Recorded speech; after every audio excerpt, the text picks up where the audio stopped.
This is my honest review of the coffee grinder. It's a Burr grinder that has multiple settings. You can add extra fine all the way up to coarse.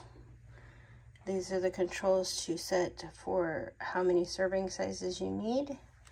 This is where the coffee grinds go when you grind it. And this is where you put the coffee beans. And then you just push this button here to start.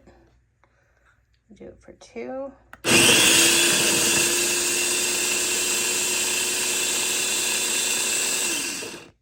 And then you pull this out to get your coffee grind. And then you have a fresh cup of coffee with fresh ground coffee every day.